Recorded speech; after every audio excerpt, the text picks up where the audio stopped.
Selamat malam, Bapak Ibu, teman-teman pensiunan. Saya teruskan sedikit lagi mengenai stokastik. Ini adalah rumus yang saya pakai di video sebelumnya untuk mencari, membentuk kurva stokastik. Jadi kalau berdasarkan rumus ini kita ambil contoh.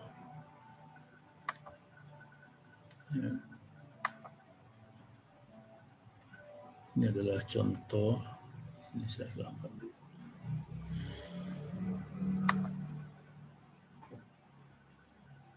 Contoh grafik stokastik yang di atas ini yang dibuat berdasarkan rumus tadi.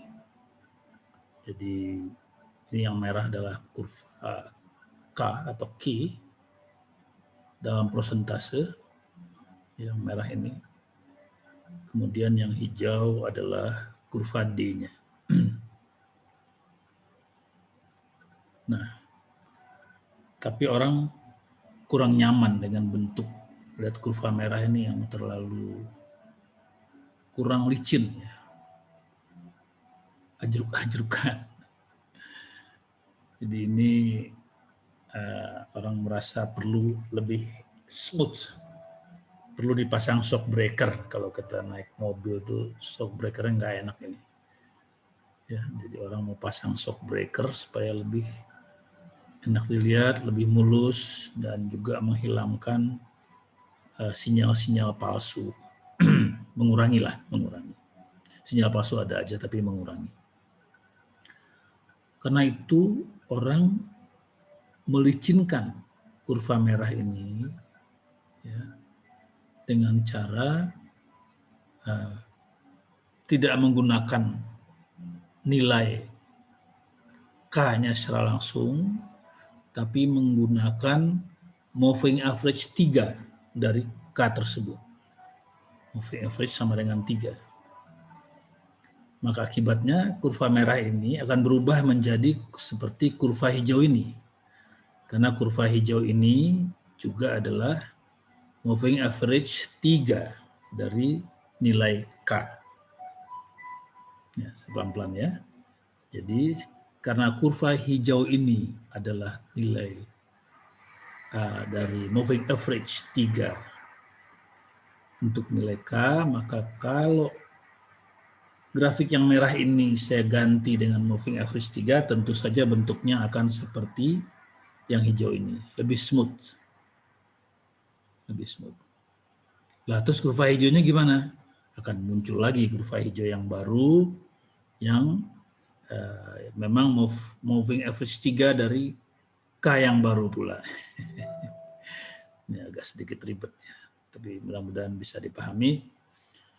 Nah, karena itu saya akan rubah, ya, akan perbaiki kurva merah ini dengan moving average 3 tadi. Di sini ada cara mengatur parameternya. Ini kalau di aplikasi ini ya, ini ada nilai N. Ini nilai N-nya masih 1, jadi K yang asli yang dipakai. Sekarang saya rubah menjadi 3.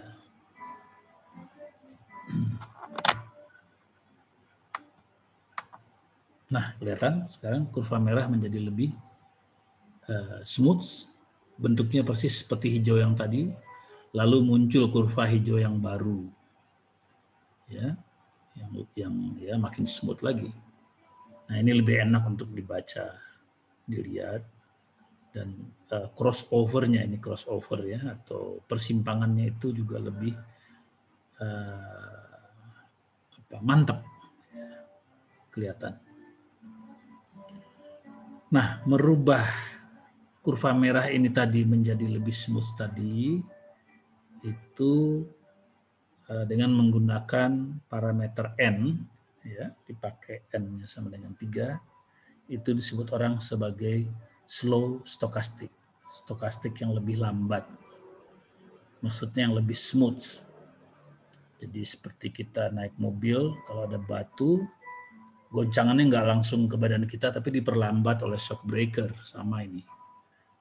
Jadi makanya disebut slow stochastic.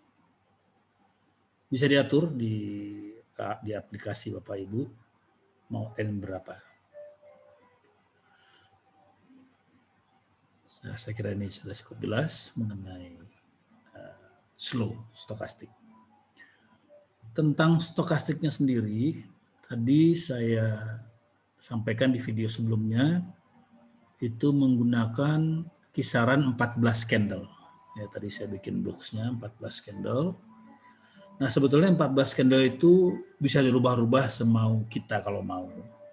Di sini juga ada caranya, ini ada window untuk berubah K, nilai K. Ini saya bisa rubah misalnya menjadi 5. Nah, berubah dia. Maka ini yang dipakai nilai K-nya adalah diambil untuk periode 5 candles. Ya. Berubah sudah bentuknya. Ini kadang dipakai orang juga yang 5 ini.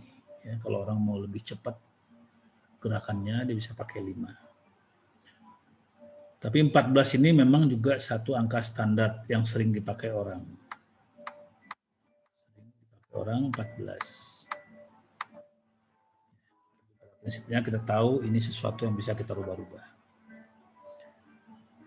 Karena itu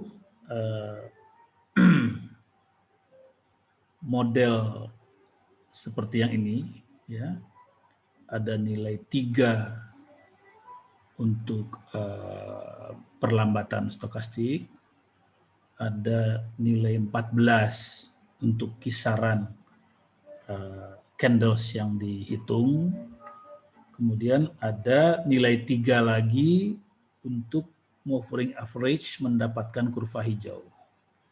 Jadi angka 3, angka 14, dan angka 3 lagi. Nah, ini biasanya menjadi parameter yang menunjukkan status dari stokastiknya.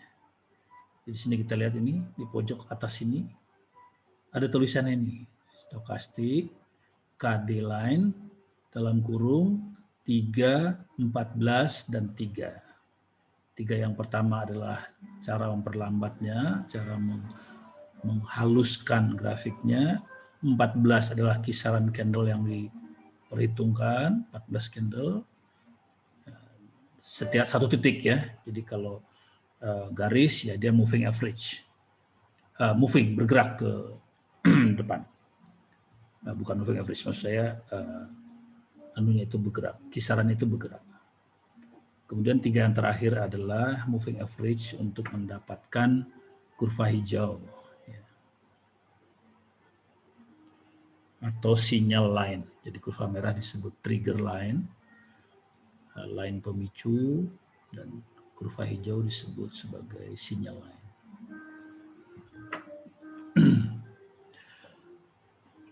Nah, kenapa disebut pemicu? Coba perhatikan. Kurva merah ini bergerak lebih gesit, ya kelihatannya. Lebih gesit daripada kurva hijau. Tentu saja karena kurva hijau adalah moving average 3-nya, lebih smooth. Ya.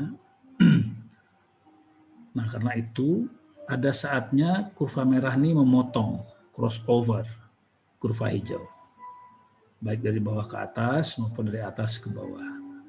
Nah, setiap kali merah ini memotong hijau, ini disebut disebut memicu. Dia men-trigger munculnya sinyal. Ya, dalam kasus ini yang saya tunjuk ini adalah sinyal beli. Jadi waktu kurva merah ini memotong kurva hijau ke atas, di area bawah itu adalah area 20%, sudah saya jelaskan tadi di video sebelumnya. Maka ini adalah sinyal untuk beli deh. Gitu.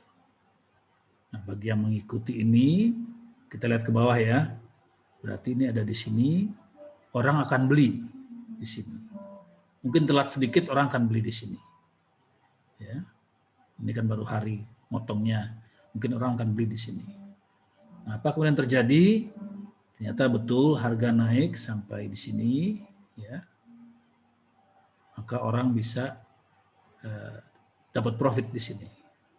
Kemudian selanjutnya kurva merah turun ke bawah, memotong kurva hijau ke bawah, ini memicu lagi, trigger lagi.